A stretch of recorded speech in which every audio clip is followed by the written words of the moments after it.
Hello, dear students. Good morning, students. As you know that we had read the chapter up to the last word, till the last word survival. Okay, it is generally pronounced as survival, but we very often pronounce it as survival. So up to the last word survival, and now this the last part of this first story is to be completed by us, is to be read by us. Okay, one winter morning, let's start reading the last part of this chapter number of this part number first. Okay, in this chapter number second. One winter morning, I see Sahib. It was the winter season. It was the winter season. On the morning of some winter day, the authoress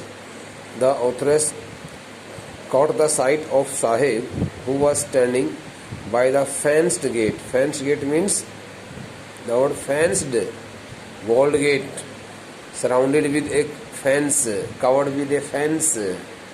Okay, चार दीवारी लगा हुआ कोई एक, चार दीवारी से घिरा हुआ, चार दीवारी लगा हुआ कोई एक दरवाजा. I see Sahib standing by the fenced gate of the neighborhood club. Okay, watching two young men dressed in white playing tennis. One winter morning, I see Sahib standing by the fenced gate of the neighborhood club. On the morning of some winter day, the authoress Annie Jung caught the sight of means found that the little child Sahib-e-Alam, who was standing by the side of a gate surrounded by walls from all sides, and by that gate he was standing by the gate surrounded by the fence of the tennis club, of the neighborhood tennis club. It was the tennis club. Okay, आपको शायद समझ में नहीं आया है. One winter morning I सी साहिब, सर्दियों के दिनों में किसी एक दिन समय सवेरे के वक्त, सर्दियों के दिनों में सर्द ऋतु के दौरान किसी एक दिन सुबह सवेरे के समय मैं साहिब को हमारे पड़ोस के टेनिस क्लब के चार दीवारी लगे हुए, उस चार दीवारी से घिरे हुए उस दरवाजे के पास खड़ा देखते हूँ. Watching two young man at that time, Sahib-e-Alam was watching those two young men who were dressed in white. उन दो व्यक्तियों को वह वहाँ खड़ा होकर के देखने लग रहा था, जो दो व्यक्ति सफ़ेद पोशाक पहने हुए थे, प्लेइंग टेनिस, और जो टेनिस का खेल खेल रहे थे. Eight that time two players dressed in white were playing the game tennis, and being attracted to that game being played by those two persons in the tennis club, he also was watching them so eagerly, and he was also watching the game so eagerly, standing himself by the side of the gate. दरवाजे के पास अपने आप को खड़ा करके, और वह उस टेनिस कोर्ट में, टेनिस क्लब के अंदर टेनिस का खेल खेल रहे, सफ़ेद पोशाक पहने हुए टेनिस का खेल खेल रहे उन दो व्यक्तियों की तरफ देखने लग रहा था. उनको ठीक प्रकार से उनको खेल को देख रहा था, आनंद ले रहा था. I like the game. He hums means बेटे speak with closed lips. Hums means speak some words with closed lips. जैसे कि मान लो हम अपने होठों को बंद करके कुछ भी गुनगुनाते हैं तो कुछ पता नहीं चल पाता कि हमने क्या बोला है. अनक्लियर्ड वॉइस भी कह सकते हो. He speaks some words in uncleared voice. एक अस्पष्ट आवाज़ में वो कुछ इस प्रकार के शब्द बोलता है. आई लाइक द गेम, मुझे भी यह खेल पसंद है, ऐसे बोल देता है. आई लाइक द गेम, मुझे ये टेनिस का खेल पसंद है. content to watch it standing. That's why he is fully contented. He is fully contented to watching it standing behind the fence, इसलिए वह चारदीवारी के पीछे गेट के दरवाजे के पास खड़े होकर के चुपचाप अंदर खेल रहे 2 व्यक्तियों को देख रहा होता है, क्योंकि उस खेल के प्रति उसकी बहुत ज़्यादा रुचि बनी हुई है। Content to watch it, content to watch it means ये यहाँ पर वो कहती है कि भाई ही seems to content to watch it standing behind the fence, standing himself behind the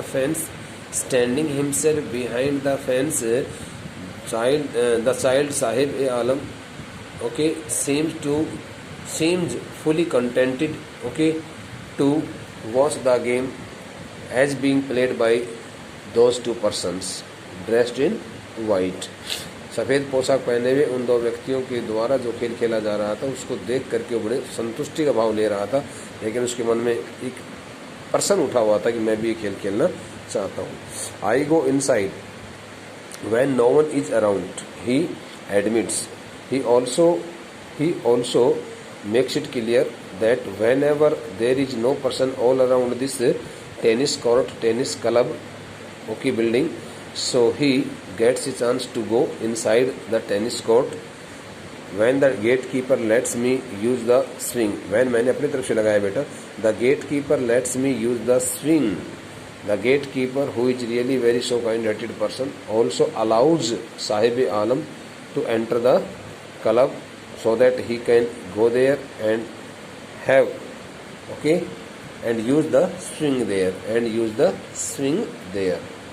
okay, enjoy the time there by swinging himself on the swing, अपने आप को झूले पर झुला करके ताकि वो आराम से उस समय के लिए वहाँ पर आनंद से अपना समय व्यतीत कर सके।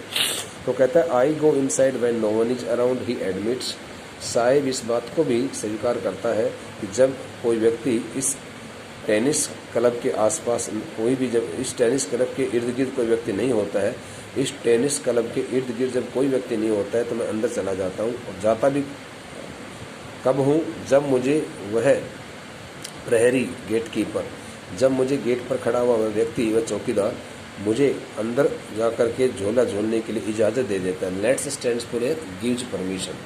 Sahib too is wearing tennis shoes, Sahib ने भी टेनिस के जूते पहने हुए हैं। At that time when the authoress meet Sahib-e-Alam, he is wearing tennis shoes that look strange, but the shoes which Sahib-e-Alam is wearing, okay, do not look so quite fitted to him, do not suit to him, they look totally strange over his discolored shirt and shorts. They deeply contrast his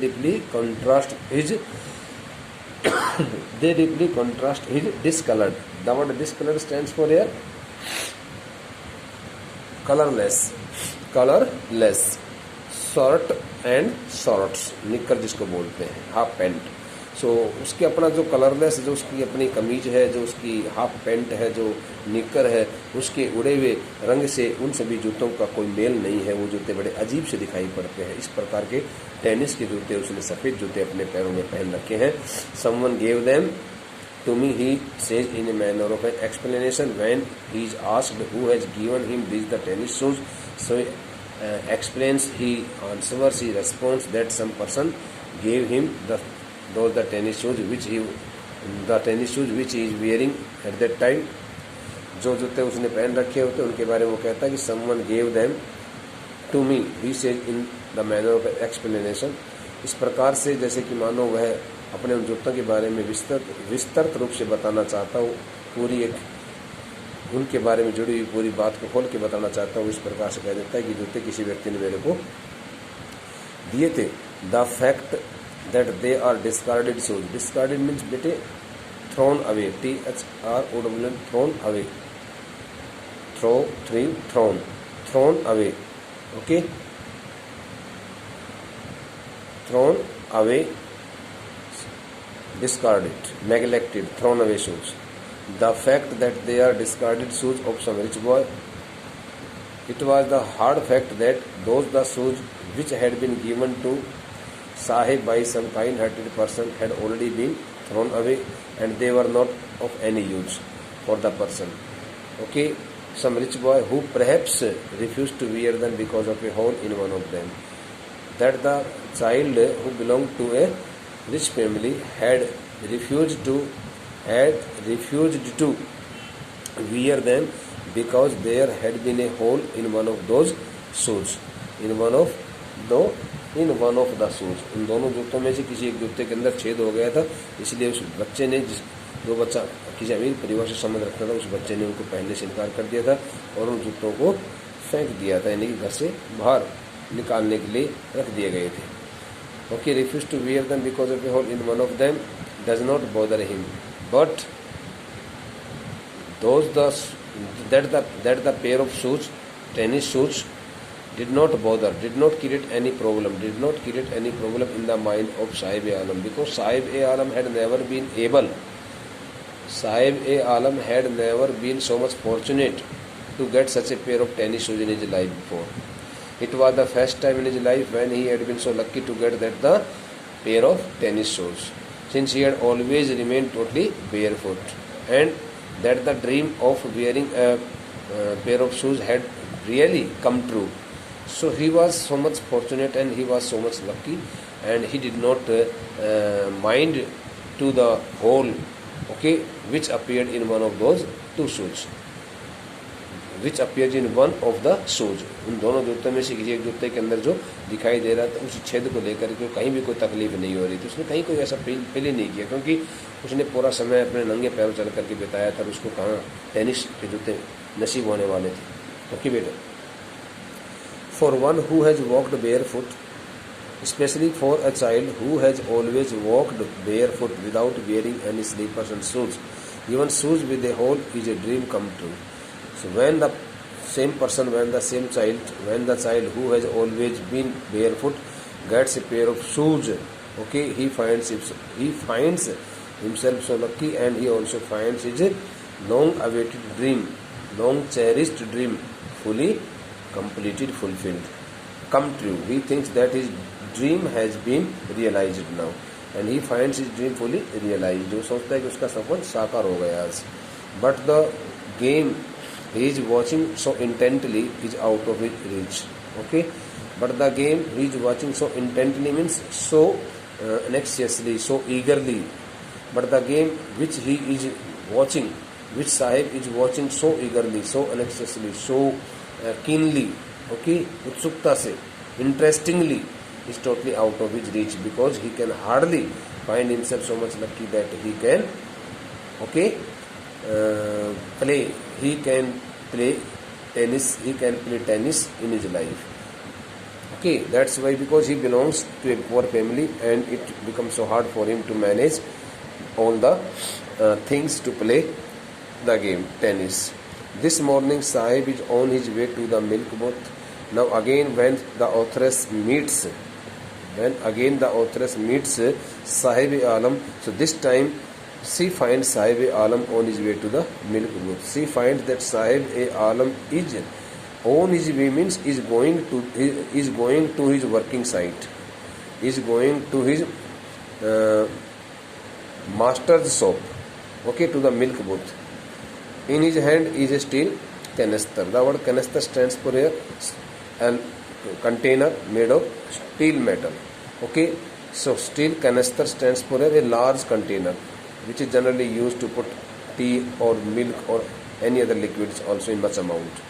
Sahib is on his way to the milk booth on one morning when the authoress notices Sahib. So she finds it that Sahib is going to some milk booth, and in his hand he is carrying a steel canister, a large container.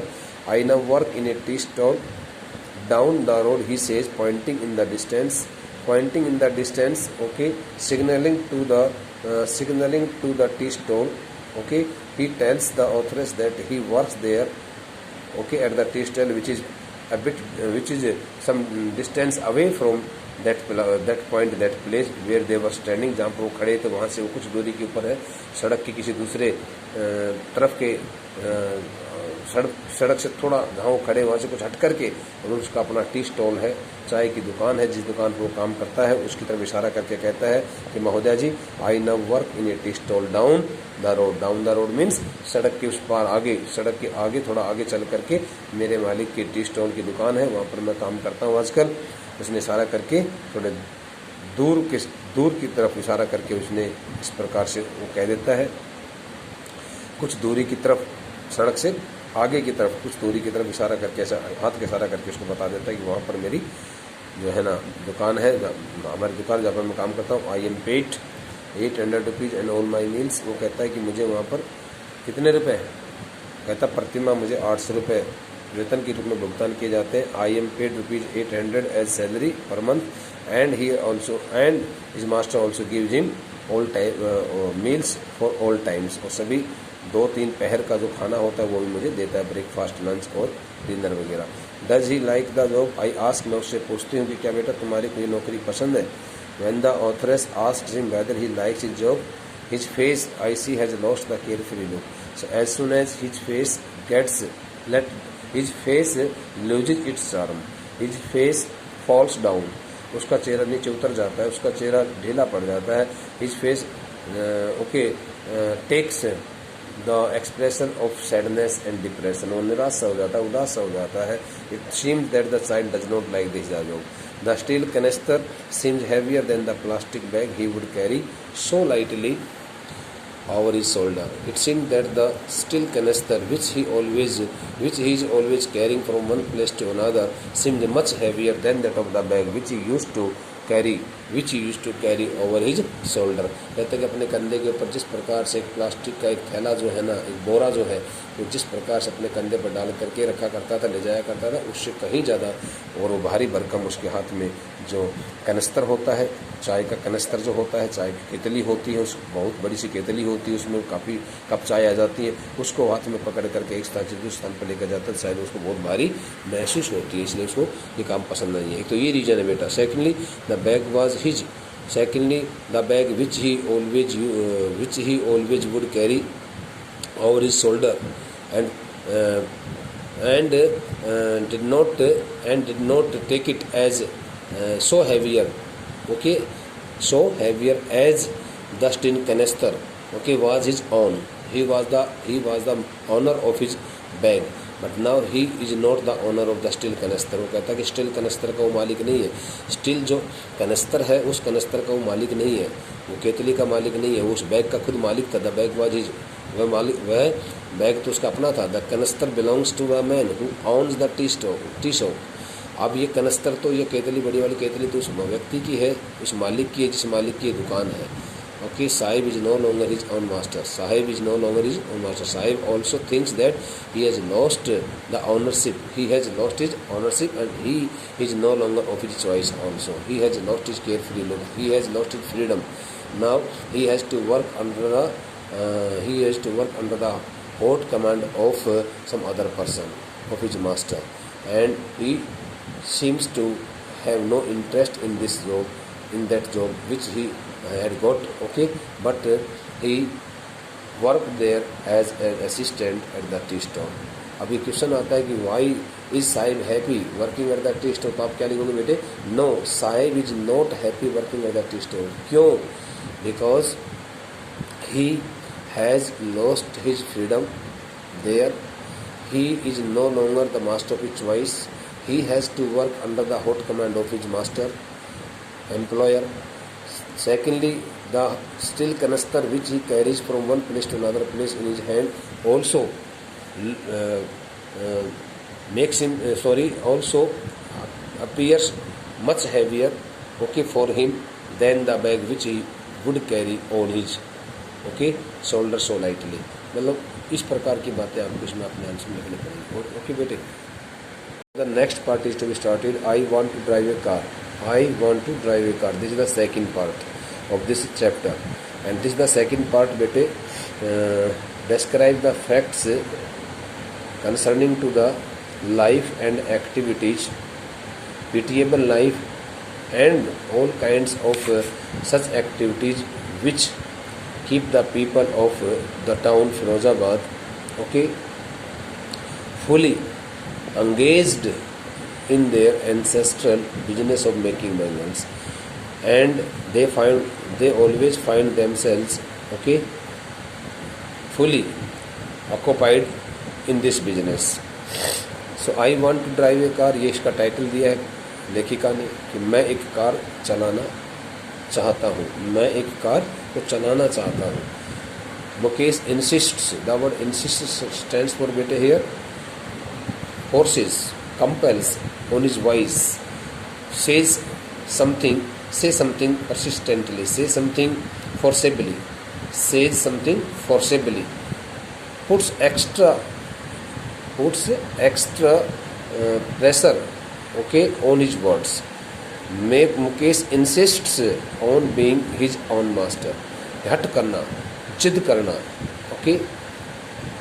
इस बात को लेकर के हट करता है, एडमेंसी दिखाता है.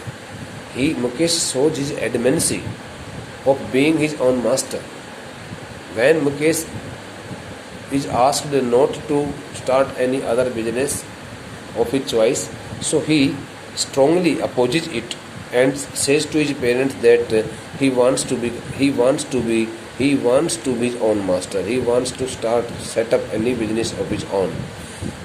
मुकेश इंसिस्ट, हिंदी में बताता हूँ, मुकेश इस बात की हट करता है, जिद करता है, on being is on master, अपना खुद के काम का खुद मालिक बनने पर, on being his on master, अपनी मर्जी का मालिक बनने की बात को लेकर के मुकेश हट करता है, जिद करता है. मुकेश नाम का कोई लड़का है बेटे. Mukesh is a young boy, young child, who belongs to